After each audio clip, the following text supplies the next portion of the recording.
वारिस पठान जी, शुरुआत आपसे ही करते हुए, सनातन धर्म ही राष्ट्रीय धर्म है, योगी आदित्यनाथ की ओर से ये बयान दिया गया है और उनके इस बयान के मतलब और मायने बीजेपी ये समझाती है कि जब किसी भी देश में 80% आबादी एक ही धर्म से ताल्लुक रखती हो तो यकीनन उसी धर्म से उस देश को जाना और पहचाना जाएगा।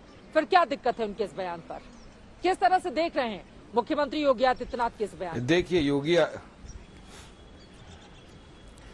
योगी आदित्यनाथ का जो बयान है ये खंडनीय है, ये असंवैधानिक है, ये नफरत फैलाने वाला है और देश के अंदर एक अराजकता का माहौल क्रिएट करने वाला ये बयान है।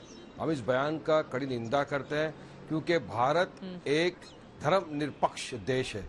भारत का कोई मजहब ही नहीं है, यहाँ पे सब एक दूसरे के मजहब को मानते हैं और संविधान में इक्वलिटी की बात की है। यह बड़े ताज्जुब के और अफसोस की बात है कि योगी आदित्यनाथ ने संविधान की शपथ ली है और उत्तर प्रदेश के मुख्यमंत्री बने हैं, उसी संविधान की धज्जियां उड़ा रहे हैं। बताइए मुझे संविधान में कहाँ लिखा है कि ये इस तरह से सनातन धर्म का ये देश है? तो बाकी के जो धर्म जाति वाले हमारे भाई हैं उनका क्या होगा? क्रिश्चियन भाइयों का क्या होगा? बुद्धिस्ट भाइयों का क्या होगा? तो ये सब चीज बोलने से, ये सब चीज बयान करने से देश में एक नफरत का माहौल क्रिएट करना चाह रही है बीजेपी। और मैं पूछना चाहूंगा, क्या मोदी जी भी इस बयान का समर्थन करते हैं? उनकी तरफ से अब तक कोई टिप्पणी नहीं है, क्या समर्थन करते हैं या ना? में वो जवाब दे हमको, क्योंकि ये 2024 के पहले चित्रा जी भाजपा ने अपना एजेंडा पूरी तरह से क्लियर कर दिया है कि अब ये 2024 का जो चुनाव है ये सिर्फ धर्म, जाति, मंदिर, छुरी चाकू तेज करके रखो, लव जिहाद इसी के नाम पे लड़ने वाले हैं। ये डेवलपमेंट, विकास, बढ़ती हुई महंगाई को किस तरह नीचे लाया जाए, बेरोजगारी को किस तरह खत्म किया जाए, इन विषयों के ऊपर ये किसी भी तरह का चुनाव नहीं लड़ने वाले। ये देश के जो मेन मुद्दे हैं कि राम मंदिर 500 सालों के बाद उसका निर्माण चल रहा है और सिर्फ ठीक है फैला रहे हैं।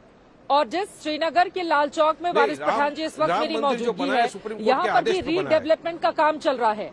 आप देखिए पीछे सड़कों का चौड़ीकरण हो रहा है और इस शहर को और ज्यादा खूबसूरत कैसे बनाया जाए, सरकार उस पर लगातार पैसे लगाकर इसको और ज्यादा खूबसूरत बनाने में लगी हुई है। आप देखिए लाल चौक जो मशहूर है पूरे हिंदुस्तान में, विश्व भर में, वहां पर भी रीडेवलपमेंट का तो बीजेपी तो गिनाती रहती है कि एक तरफ हमारे पास धर्म है और दूसरी तरफ विकास है। आपने जो बातें कही है, शलमणि त्रिपाठी जी हमारे साथ जुड़ चुके हैं, जरा मैं टिप्पणी ले लेती हूं उनसे। शलमणि त्रिपाठी जी, वारिस पठान का ये कहना है कि दरअसल देश में आग लगाने की कोशिश में बीजेपी लगातार लगी रहती है। अब जब 24 का चुनाव नजदीक है, इस साल 9 राज्यों में चुनाव है, तो आपको याद आ गया हिंदू मुसलमान। अगर सनातन धर्म ही राष्ट्रीय धर्म है तो बाकी धर्म के लोग कहाँ जाएंगे? और कहाँ पर लिखा हुआ है संविधान में कि सनातन धर्म ही राष्ट्रीय धर्म है? चित्ता जी, मैं सिर्फ इतना कहूंगा कि जाकी रही भावना जैसी, अब वारिस पठान साहब हो या जो लोग भी हो, इसको नफरत के बयान के तौर पर देखते हैं तो मुझे लगता है कहीं ना कहीं उनके जहन में नफरत भरी हुई है, उनके दिल में नफरत भरी हुई है। हम लोग क्या एक कथा होती है, आपके यहाँ भी होती होगी, बहुत सारे लोगों के यहाँ कथा होती है और उस कथा के बाद ये उद्गार किया जाता है कि धर्म की विजय हो, अधर्म का नाश हो, प्राणियों में सद्भावना हो, विश्व का कल्याण हो। कहीं ये कहते हैं क्या कि नहीं हिंदुओं का कल्याण हो? कहीं ये कहते हैं कि नहीं सिर्फ हमारा कल्याण हो, विश्व का कल्याण हो। वसुधैव कुटुंबकम, वसुधैव कुटुंबकम कहाँ कहा गया है? और यही सनातन है जो कहता है कि नहीं पूरा विश्व हमारा परिवार है। उस विश्व में कौन कौन रहता है? हिंदू है, मुसलमान है, सिख है, ईसाई है, कौन कौन है? लेकिन हम कहते नहीं वसुधैव कुटुंबकम। ये सनातन ही जो सिखाता है कुटुंबकम हो रहा है और सर्वधर्म कल्याण की बात हो रही है। अब मुगल गार्डन का नाम भी बदल दिया गया। हाँ, अब तो पूछा जाएगा ना, जब सभी धर्म एक समान है, सभी जातियों को सम्मान देती है, मुगल गार्डन का आज ही नाम बदल दिया आप लोगों ने। अगर जनता ने जनादेश दिया है हमको और किसी काम के लिए दिया तो हम क्यों नहीं बदलेंगे? जिनको जनादेश मिला था उन्होंने गांधी परिवार के नाम पे 40% नाम रख दिए थे, तब तो मीडिया ने नहीं पूछा। लेकिन सनातन को लेकर इतनी नफरत क्यों है भाई?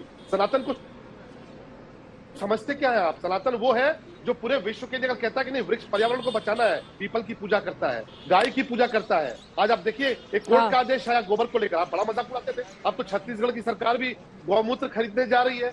तो आपने भले इसका मजाक उड़ाया हो, आपने भले इससे नफरत रखी हो, लेकिन जो सबसे प्राचीन है, जो सबसे शाश्वत है, वो सनातन है। और उस सनातन पे सबका कल्याण है, किसी धर्म का कल्याण नहीं है, किसी व्यक्ति का कल्याण नहीं है, किसी खास समूह का कल्याण नहीं है। डॉक्टर अजीज खान साहब, ठीक है।